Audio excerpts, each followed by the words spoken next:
నేను నువ్వో ఈ తక్కపేరు శ్రీనివాసరావు ఎవరో ఈ మద్దు పోయిందో వీళ్ళు పెట్టింది కాదు. ఈ ఎర్ర జెండా అనేది ఆనాడు 1886లో చికాగో నగరంలో అమెరికా దేశంలో కార్మికులు సభ చేస్తూ ఉంటే యజమానులు పోలీసులు పిలిపించి కాల్పు జరుపుతూ ఉంటే ఆ కాల్పులలో లాఠీ చార్జీలు కాల్పు జరుపుతూ ఉంటే మనుషులు చచ్చిపోయి రక్తం ప్రవహిస్తూ ఉంటే వాన పడితే ఎట్లయితే వర్షం పడితే నీళ్లు ప్రవహిస్తాయో రక్తం ప్రవహిస్తూ ఉంటే అక్కడ ఉండే కార్మికులు తమ భుజాల మీద తువ్వాలు ఉండేటి వెనుకట. మీరు కూడా ఇప్పుడు మనం కూడా తువ్వాలు వేసుకుంటున్నాం పనికి పోతే. ఆ తువ్వాల తడిపి ఆ రక్తం తడిపి లాల్ బౌటా వర్తిలాల్ అన్నారు. అంటే లాల్ బౌటా ఎర్ర జెండా అనేది మన రక్తం నుంచి మనసు రక్తం నుంచి పుట్టింది. ఎందుకు రక్తం ప్రవహించాల్సి వచ్చింది?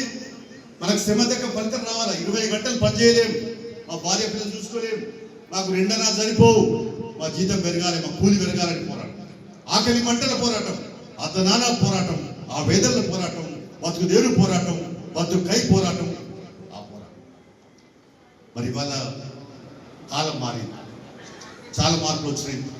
నేను నా వయసు చిన్నప్పుడు నేను చూసినప్పుడు 5 కిలోమీటర్లు పోయి నడిచిపోయినాను. ఇవాళ 500 ఒక గజం అర మీటర్ ఒక 1/2 కిలోమీటర్ నడిచే పరిస్థితి లేదు.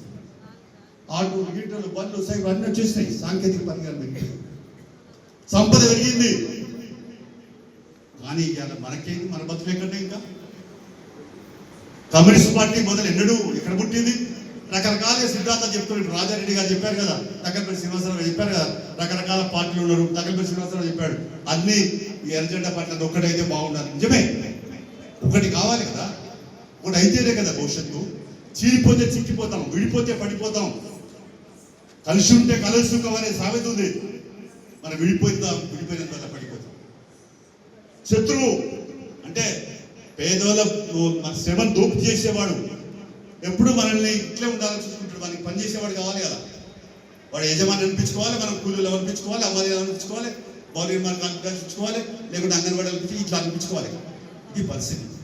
అందుకనే మనం తలెత్తుకొని బతకాలా, తల దించుకొని బతకూడదు.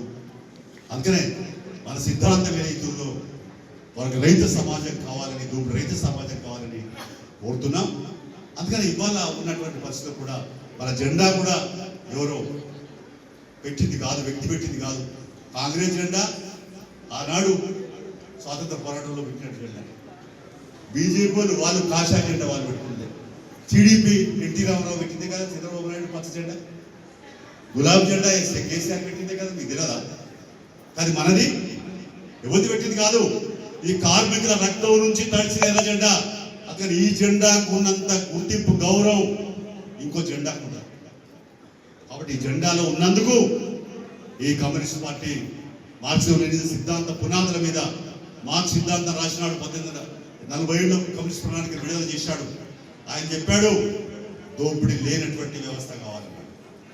దానికి లెనిన్ గారు రష్యాలో కమ్యూనిస్ట్ పార్టీ పెట్టి ఆయన 1917లో తొలి కమ్యూనిస్ట్ ప్రభుత్వం ఏర్పాటు చేశాడు.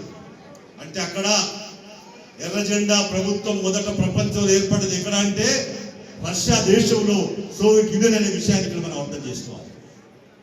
ఆడ పెట్టబడి ఆడ అమలు చేశాడు. ఆయన భూములన్నీ పేదోళ్ళు వచ్చాడు, కార్ఖానాలన్నీ ప్రభుత్వానికి గుంచుకు పెట్టాడు. అట్లా అన్ని చేసి సమాజం ప్రయత్నం చేశాడు. అందుకనే మార్క్స్ సిద్ధాంతం రాశాడు, శ్రమకు తగ్గ ఫలితం రావాలని. శ్రమ పెట్టుబడి కలిపితేనే ఉత్పత్తి వస్తుంది, వస్తువు వస్తుంది. కాబట్టి శ్రమ తగ్గ ఫలితం రావాలి. పెట్టుబడికేమో ఫలితం వస్తుంది అడగోలుగా, శ్రమ కత్తలేదని ఆయన తెలుసుకున్నాడు. కాబట్టి మార్క్స్ సిద్ధాంతంలో ఉన్నది. అందుకని ఎర్ర జెండా పార్టీ 100 ఏళ్ళు అంటే చాలా మంది 100 ఏళ్ళు అనుకుంటున్నాం. మనం 100 ఏళ్లలో ఏం చేసాం? మనం 100 ఏళ్లలో కార్మికులకు సంఘాలు పెట్టింది ఏఐటీసీ భారతదేశంలో పెట్టింది ఎవరు? భారత కమ్యూనిస్ట్ పార్టీ. మొదటి కార్మిక సంఘం ఏఐటీసీ అని చెప్పుకోవడానికి మనం అంతా గర్వపడాలని చెప్పేసి కూడా ఈ సందర్భంగా తొలి సంఘం అది. అంతేకాదు మహిళలకు సంఘం ఎవరు పెట్టారు? విద్యార్థులకు ఎవరు పెట్టారు? యువకులకు ఎవరు పెట్టారు? రైతులకు ఎవరు పెట్టారు? కూలీలకు ఎవరు పెట్టారు? మరి రచయితలకు ఎవరు పెట్టారు? ఇప్పుడు పాట పాడ్డారు ఇంత ప్రజలంటే పడ్డది, వాళ్ళకి ఎవరు పెట్టారు? అన్ని సంఘాలు భారతదేశంలో పెట్టింది ఇంకో పార్టీ వాడు కాదు. మీకు ఎక్కడ ప్రశ్న ఏంటి అడగండి.